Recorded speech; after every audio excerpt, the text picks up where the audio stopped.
Welcome back to the course Life of Christ. We're in class 44 today. I want to talk today about what it means to follow Jesus in terms of counting the cost. To do that, we'll start with the passage in John 10, talking about following the Good Shepherd, and then go on with passages in Luke and other places about the cost that can come when you follow Jesus. So go with me now, if you would, to John chapter 10, and we'll read the first 18 verses. Very truly, I tell you, Pharisees, anyone who does not enter the sheep pen by the gate, but climbs in by some other way, is a thief and a robber. The one who enters by the gate is the shepherd of the sheep. The gatekeeper opens the gate for him, and the sheep listen to his voice. He calls his own sheep by name and leads them out. When he has brought out all his own, he goes on ahead of them, and his sheep follow him because they know his voice. But they will never follow a stranger. In fact, they will run away from him because they do not recognize the stranger's voice. Jesus used this figure of speech, but the Pharisees did not understand what he was telling them. Therefore, Jesus said again, very truly I tell you, I am the gate for the sheep. All who have come before me are thieves and robbers, but the sheep have not listened to them. I am the gate. Whoever enters through me will be saved. They will come in and go out and find pasture. The thief comes only to steal and kill and destroy. I have come that they may have life and have it to the full. I am the good shepherd. The good shepherd lays down his life for the sheep.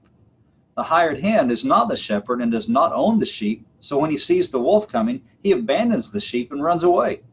Then the wolf attacks the flock and scatters it. The man runs away because he is a hired hand and cares nothing for the sheep. I am the good shepherd. I know my sheep, and my sheep know me, just as the Father knows me, and I know the Father, and I lay down my life for the sheep. I have other sheep that are not of this sheep pen. I must bring them also. They too will listen to my voice, and there shall be one flock and one shepherd.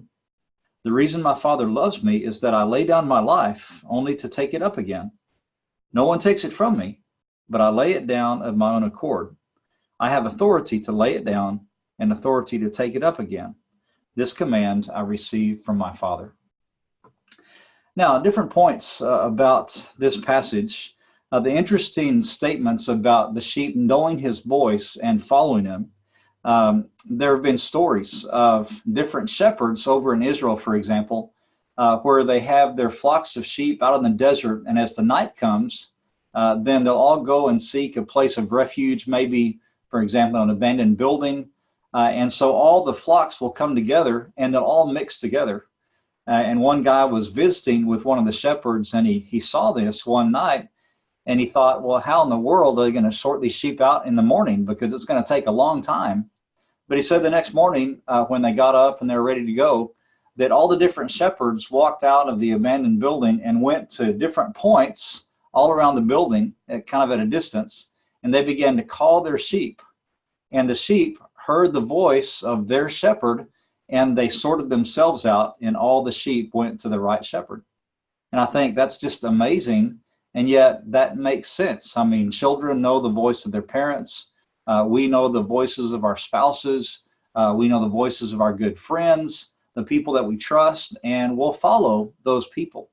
And so in that way, it implies a relationship that Jesus wants to have with the sheep. And he's talking to the Pharisees here, and I imagine there's other people listening, but Jesus is offering to be the shepherd for everybody. He's not just ignoring the Pharisees. He wants them to know his voice and follow him too, but they don't even understand what he's talking about.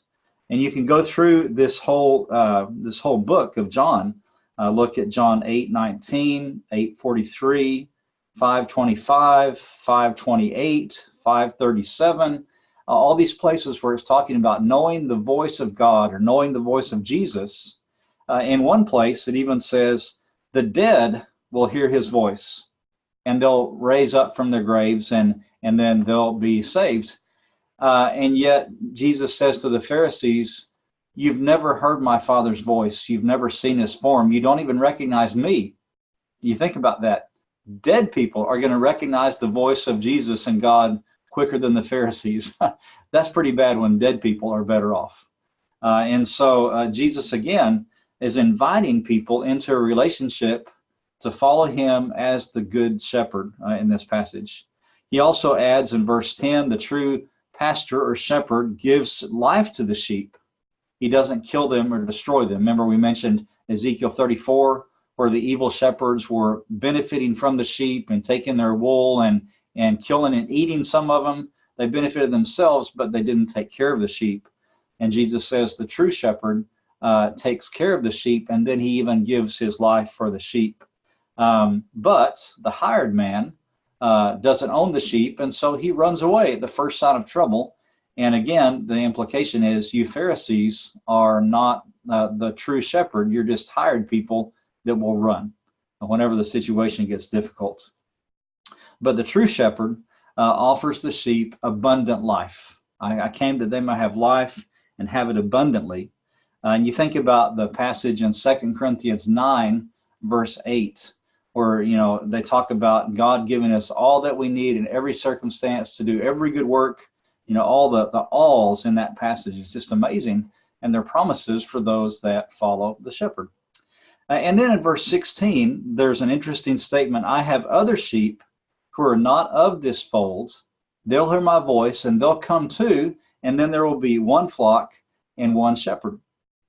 And people always ask, who are those other sheep? Who's the other flock? And usually the understanding is, well, those are the Gentiles. And I think that's a good interpretation here, that Jesus will also call them. In fact, he's in the process of calling them, and maybe the marginalized. All the stories of the outcasts that we see in John and Luke, for example, those are also the ones that currently may not belong to the favored few, the sheep, and yet Jesus is going to bring them in as well. And so when you think about different aspects of the good shepherd and following the shepherd, one of the main questions that we have is, how do we recognize the voice of the shepherd? You remember back in the class on the temptations, we were talking about how, God speaks to you and the devil speaks to you, and you have to learn how to recognize those voices. And often you recognize the voice by the tone of what they're telling you, by the kinds of things they're telling you. If a voice speaking to you is always degrading you and always insulting, reminding you of the bad things you've done, offering no hope, blaming, criticizing, that's likely not God. But if the voice is trying to teach you and build you up, set you on a better path, look into the future, promising, encouraging, then that's going to be God's voice. And Hebrews again talks about the mature who by long use of this gift of discernment know how to distinguish between good and evil. And the sheep also need to learn that as well. By trying to listen to God and obeying and seeing what happened, being able to ascertain if it's really God or if it's the devil speaking to them. And another test that Jesus offers, obviously in Matthew 7, is the fruit. What's the fruit that results when you do what God's voice tells you to do, or when you do what the devil's voice tells you to do? That's also a good hint. And then once we recognize the voice of God, then in a sense it becomes easier because we don't have any doubt anymore about whose voice it is, but maybe harder because then we're sure it's God, and maybe he's asking us to do something that is difficult or that makes us uncomfortable. And then you also look at a different question. What actions of a leader mark him as a shepherd or a thief? Jesus said, all who came before me were thieves or robbers. And I don't know exactly how to take that, because obviously there's a lot of people that came before Jesus, and many of the prophets were good. People like Abraham was good. John the Baptist, Jesus praised highly. And so I don't think obviously Jesus is talking about every single leader in Jewish history, but probably he's thinking more about the immediate context of the Pharisees that are teaching the people in the wrong way, making it more difficult for them to follow. Those would be the ones that would be a thief or a robber. And so I think, again, it's a call to discernment.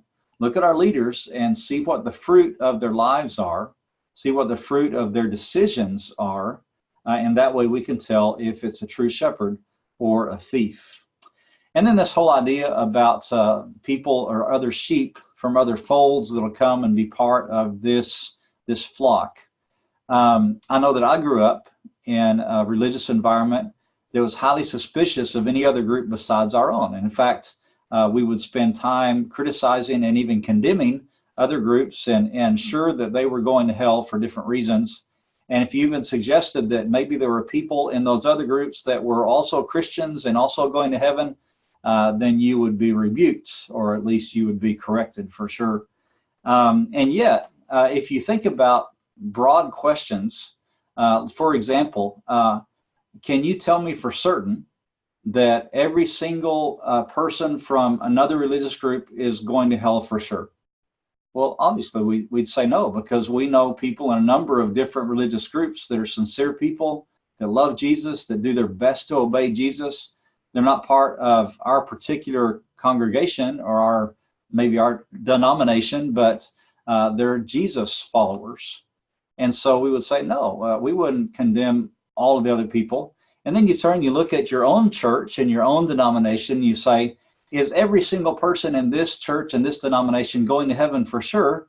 And again, we would say, well, we're not sure about that, because it looks like some people perhaps don't have the love of Jesus in their hearts. They don't treat people like Jesus would. They don't seem sincere. They just don't produce the fruit of a Jesus follower. And so again, I think it's very likely that from all over the religious landscape, maybe from some surprising places, there will be people that Jesus will call and claim as his sheep, and they'll be part of the ones he chooses to save. And of course, the invitation to be saved is open to everyone, but sometimes we might be surprised at who is in the flock and who is not in the flock. So something to think about there. Now let's go to some other passages over in Luke. Let's begin in Luke chapter 9, verse 57. Toward the end there. We've already discussed a large part of Luke 9 with the transfiguration, with Peter's confession, with the demon-possessed boy being healed. And down in 57, it says, as they were walking along the road, a man said to him, I will follow you wherever you go. Jesus replied, foxes have dens and birds have nests, but the Son of Man has no place to lay his head. He said to another man, follow me. But he replied, Lord, first let me go and bury my father. Jesus said to him, let the dead bury their own dead, but you go and proclaim the kingdom of God. Still another said, I will follow you, Lord, but first let me go back and say goodbye to my family. Jesus replied, no one who puts a hand to the plow and looks back is fit for service in the kingdom of God. Now this is a well-known passage. And really, it seems pretty strict and pretty demanding. We think, do we take all of what Jesus says literally here, or is he just trying to make the point that, look, following me has to be the first priority? And I tend to lean toward the second interpretation, just because we know that Jesus wants people to honor their father and mother, for example. He mentions that in other passages.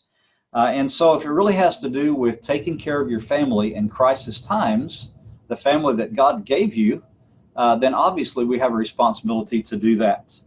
But sometimes we use our families as an excuse to not do something for Jesus, when really the family would actually be in favor of it and would help us do it. But we just really don't want to do it, and so we could use the family as an excuse. And perhaps that's the case in some of these. And then he talks about in 62, no one who puts a hand to the plow and looks back is fit for service in the kingdom of God. And we think, okay, so that means that from the minute you start following Jesus on, that you can't have one moment of doubt or hesitation or slip up. And if you do slip up or look back, then you're done. Obviously, I don't think Jesus means that either, because he has grace and he forgives.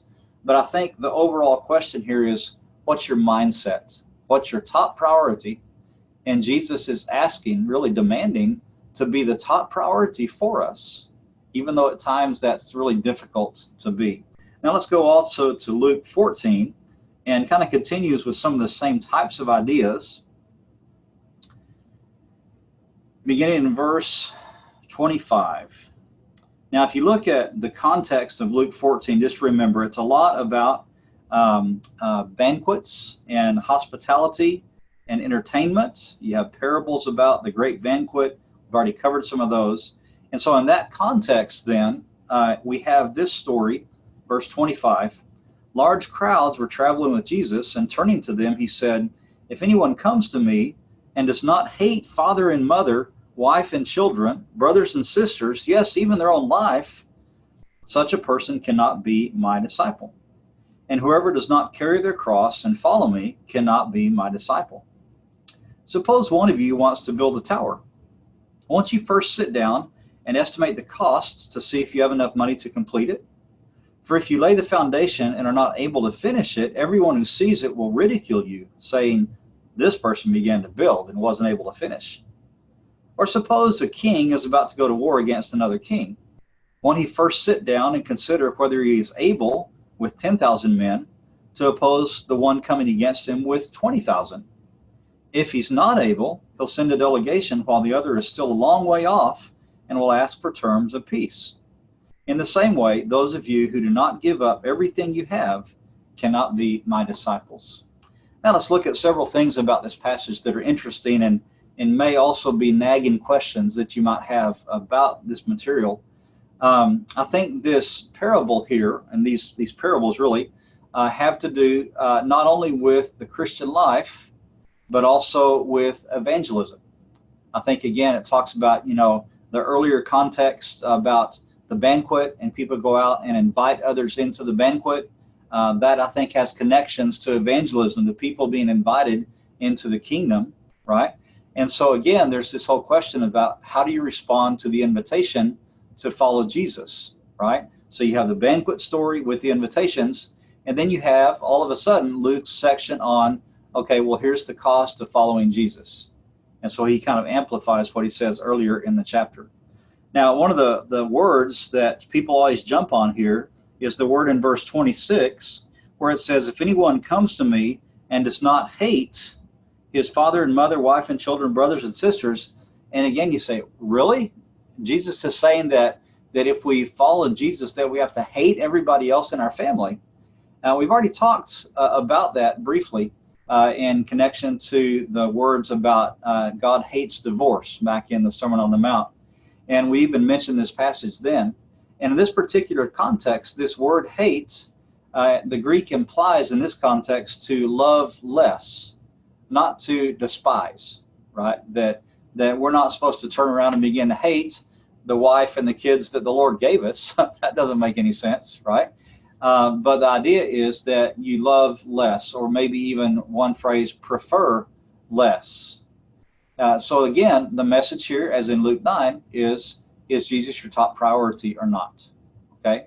Now, again, people misunderstand this because they'll sometimes feel like the family is an impediment in following Jesus. Even if the family is all Christian and is plugged into the church and is involved in the ministry and trying to live a Christian life, some people take kind of an extra step here and they say, the family is just an obstacle. It's just a hindrance to me being faithful to Jesus. So I'm going to ignore my family if I need to. And that's not at all the goal here. The goal is just, along with your family, to make Jesus the most important thing in your whole family. And that way, if everybody shares that goal, then you're unified and working together. Because the family is a great blessing from the Lord. We're not supposed to hate our families, but we are supposed to have Jesus as the highest priority. And the best situation is when a husband and wife and the children can be united in their love for Jesus and together seek the best ways to serve Jesus. And then there's not a conflict, right? Because they're working together. Also, in terms of, the cost of following Jesus, Jesus gives two different short parables about counting the cost. What does it mean to follow Jesus? And the idea here in verse 28, when it says, estimate the cost. The word for estimate there is connected to several other words in Greek. It's psephidzo, okay? Psephidzo. And it means like to count, like you would count a number of rocks, or to judge or discern, to weigh options, to interpret or to understand the choices that you have. In other words, it's a deliberation. It's not something hasty. It's not something unconsidered. It's something that you consider carefully because it's so important. Back in those days, you had a little stone that people would be given when there was time for a vote, and the stone was called a psephos. It was a little rock, and so you get your rock, and then you would see what choices that you had to vote on, to cast your vote, to cast your lot, and then you would put your psephos, your little rock, in the basket that represented your choice, okay? And so you kind of weighed it carefully, not the rock, but the decision, right? And then you used your rock to vote and decide what to do. And so the verb from psephos is this psephizo, okay? So it both has the idea of voting, counting, estimating carefully, okay? And so you look at these two stories about the tower and about the king going to war. And in both stories, the option, if you don't have enough to build the tower, if you don't think you can win the war, the option is don't do it. You're smarter if you choose not to build or go to war if you don't have enough to finish it off in the right way. But then Jesus is talking about people following him, right? The cost of following him. And obviously, Jesus is not saying, well, think about it. And if you decide not to follow me, well, that's okay too. Because he wants everybody to follow him, right? But what he is saying is, look, I know that if you follow me, it's going to cost you everything. I have to be the most important thing if you follow me. So you need to think about that very carefully, what it's going to mean. But with that, I'm not telling you, don't follow me. I'm saying follow me, but understand what you're getting into, because he wants us to follow him. And then I think it's really neat that the next story, or set of stories in Luke anyway, is in chapter 15. And first shot out of the box, you have a lost sheep. And what does the shepherd do? The shepherd leaves the other 99 sheep and goes after the one. And again, as I mentioned in that video, I think Luke puts those side by side for a reason. He's just gotten through warning people and almost scaring them, saying, look, this is really serious business to follow me. But then this is how I treat my sheep. I take care of my sheep. If something happens to one of them, I go after them with everything I have. And this father that has a son that's run away and treated him shamefully, this father, instead of responding with rebukes and with casting him out, this father welcomes him back with a hug into the family. That's what it's going to also be like. If you choose to follow me, it'll be difficult, but it'll be wonderful as well. And so I think Luke put those stories side by side for a very good reason. And then in verse 27, when it talks about carrying your own cross and following, and then in verse 33, talking about giving up everything, there are other elements of what it means to follow Jesus. The cross is a suggestion, almost a prediction or a promise, that if you follow me in some ways, you will suffer. Even if for everyone it doesn't end up in death, although it did for many people and still does, even in 2019. But still, Jesus is saying, look, you will suffer in some ways. People will not like you, so at least some people. People will reject you. You may lose material things. You may be injured. You may die. Because the cross implies suffering and death. And so what does that mean for you? And everyone has a different context. If you're in a Muslim country and your family and friends are Muslim and you decide to become a Christian, you might be facing death. And we've heard stories of that, or mutilation, or torture, or being cast out at the very least. And I personally now know some Muslims that have had to flee their country because they became Christians and they were not accepted anymore in their families or even in their countries. And that's a difficult thing. They're now refugees from their countries, from their culture, having to start all over, and yet they're faithful in following Jesus. And so this idea of 33 of giving up everything, that may not seem like a very difficult thing for people who've already given up their family and their country and their culture. What's a few small things? If you've already given up all of that, I can manage giving up material things easily if I've already given up these other bigger things. But again, it's something that we're supposed to weigh carefully and count the cost. follow me, but realize you might have to give up what you cherish the most. And so again, it's not necessarily give up everything immediately always, sell everything you have. Jesus doesn't always ask that. He might in some cases, but it will be, okay, anything you have, if I need it, then I expect you to be willing to offer it, because now you're following me. Now I'm the Lord of all your life.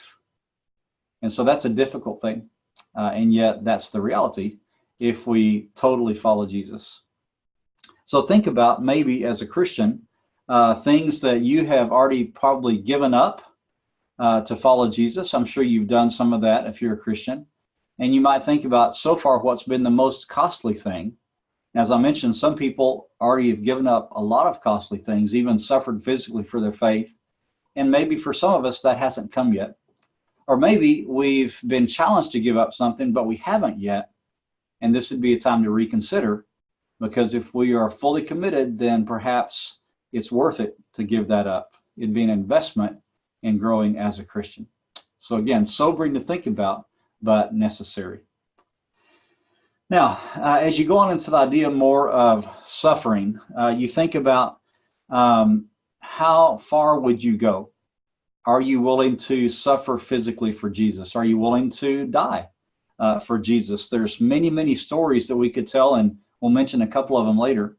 But how would you respond, for example, if somebody from ISIS asked you if you're a Christian? Would you be willing and able to say, yeah, I'm a Christian, and do what you need to do with that? It's hard to say what you would do in a circumstance like that until you're in it. But that could happen. In fact, has happened for many people in countries around the world. Or maybe there's been stories, for example, of different school shootings where in at least a couple of cases that I've heard about, that the shooters would ask some of the students if they were Christians, and if they said yes, they would shoot them because they were angry with other Christians and were taking it out on any Christians they could find. And so there's two ways that you could respond to that. One way would be, if you ask if I'm a Christian, I don't want to deny Jesus, and so I would say, and then let nature take its course, let the Lord decide what happens, because I'd be standing up for Jesus. And I think there's some truth to that. Other people would say no, because in that case, it's not really like going before a government or somebody more sane and more stable and settled. This is a crazy person. Why would I throw my life away by answering some crazy person who doesn't even understand what the issues are? They'd say that'd be foolish to answer that kind of a person, because that'd be throwing your life away. And so I think there's different ways that we have to look at situations like that. And everyone, again, is called back to this central idea of counting the cost of what it means to follow Jesus. Now, maybe other people who have made sacrifices to follow Jesus, and you can think about what those might have been. I remember this one story that I read one time about a pastor, and he was arrested and put in prison for teaching about Jesus, and they kept him in prison, and they were trying to break him. They were trying to make him recant his faith and saying, look, all you have to do is say you don't believe in Jesus anymore, or you won't teach about him anymore, and we'll let you go back to your family. And he refused because he felt like that would be to deny Jesus, and it'd be a terrible example for his family and for the church. And so he stayed in jail, and they tried everything they could to break him, all kinds of torture. And finally, one day, they came in, and they were just furious. They were yelling at him, and they grabbed him out of his cell, and they marched him down the hall, and they put him face first against a concrete wall, and they stood behind him, and he heard them cock their guns, cock their rifles, and they screamed at him and said, you have 10 seconds to recant Jesus, or we're going to shoot. We're going to kill you right now. And so he thought, well, I've come this far. I'm not going to deny Jesus now. And so he wouldn't deny Jesus. And they counted down the 10 seconds all the way to 1 and then to 0. And then he waited, and he thought, I'm dead. He thought those were the last seconds of his life.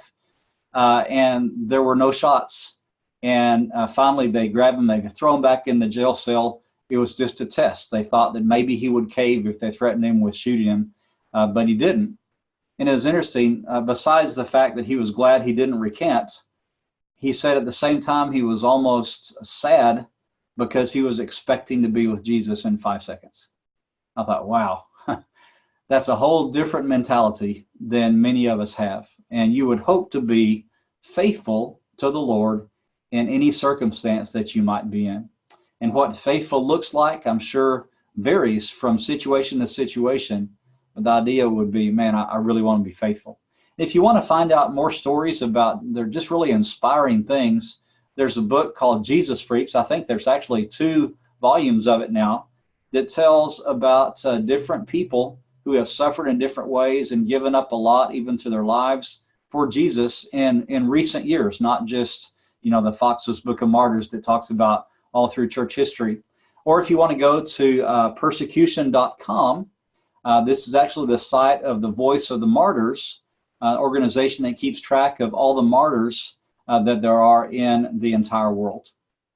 And so they have ways that you can pray for the persecuted church or individual people in difficult situations in any country.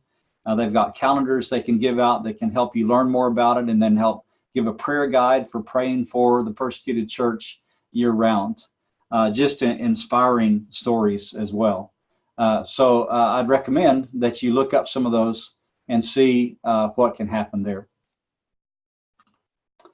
Now, I have a book that I'd like to show you here. It's called Tortured for Christ. It's about a pastor named Richard Wurmbrand, and he was in Romania, and he and his wife were not Christians for a long time, but eventually learned about the gospel and became Christians, and they were passionate Christians. They began immediately to teach about Jesus. This is right around the time of the Second World War, when different countries were invaded by the Nazis, including Romania. He continued to go around and spread the news about Jesus. And eventually, after he warned people and he spoke out against communism publicly, they arrested him and they threw him in jail. And for years, he was in jail and went through different kinds of torture and punishment because of his faith in Jesus. And he would refuse to give up. He had said he got to the point where he couldn't even remember his own name, where he couldn't even say simple things like the Lord's Prayer. He would just say something as simple as, "I love you, Lord." That was all he could think to put together in his mind, and just extremely difficult conditions. His wife was also arrested, put in prison, terrible situations where they'd even sometimes have to eat grass and bark to survive, just terrible situations. And she also was faithful. Both of them were faithful, and they didn't know if the other person was alive.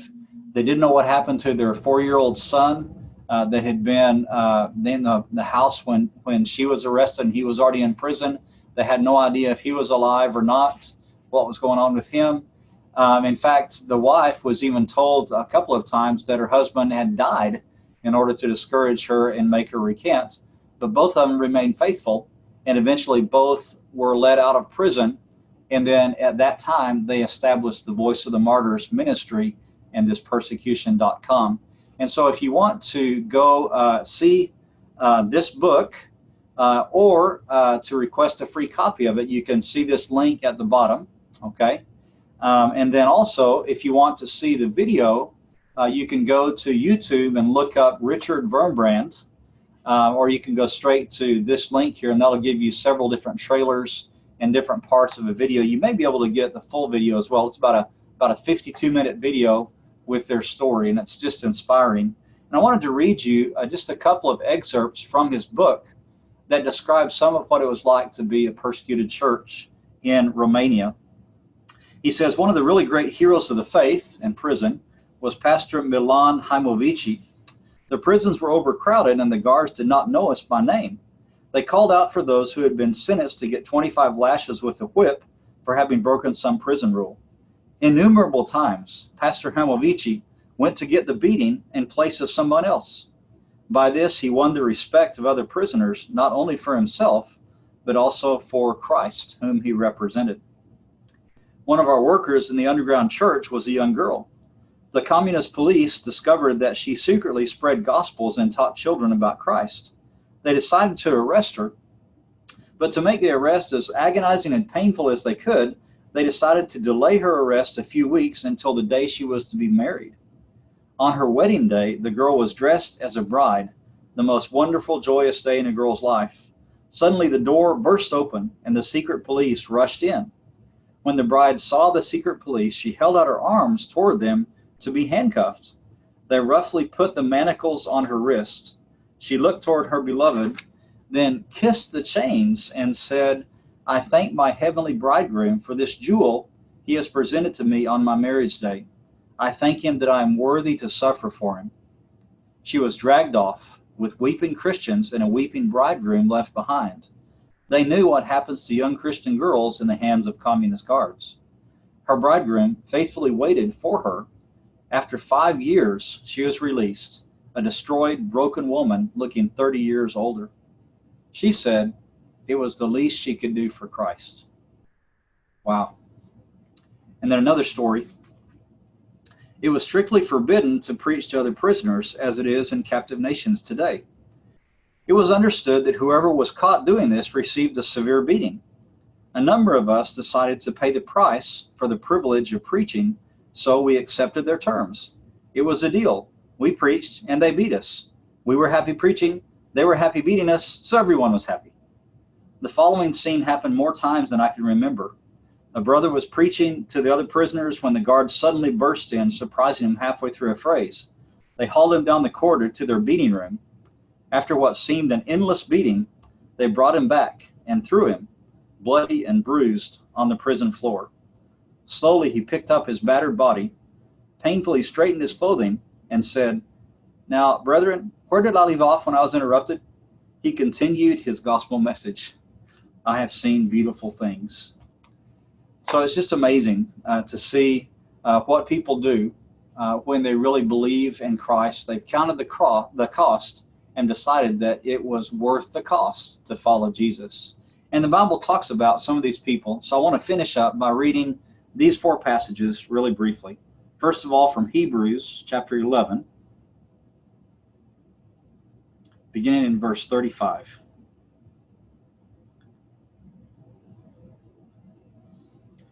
Women received back their dead, raised to life again. There were others who were tortured, refusing to be released so that they might gain an even better resurrection. Some faced jeers and flogging and even chains and imprisonment. They were put to death by stoning. They were sawn in two. They were killed by the sword. They went about in sheepskins and goatskins, destitute, persecuted, and mistreated. The world was not worthy of them. They wandered in deserts and mountains, living in caves and in holes in the ground. And then it mentions none of them received in their lifetime what was promised. They were faithful in spite of that. And then Mark 10, if you can go there with me, beginning in verse 28.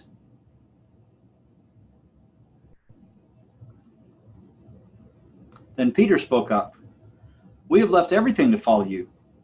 "Truly, I tell you," Jesus replied, "no one who has left home or brothers or sisters or mother or father or children or fields for me and the gospel will fail to receive 100 times as much in this present age, homes, brothers, sisters, mothers, children, and fields, along with persecutions, and in the age to come, eternal life. But many who are first will be last, and the last first." And then finally from Matthew 5 and the Sermon on the Mount, the first part, verse 4, "Blessed are those who mourn, for they will be comforted." And then verses 10 through 12, "Blessed are those who are persecuted because of righteousness, for theirs is the kingdom of heaven.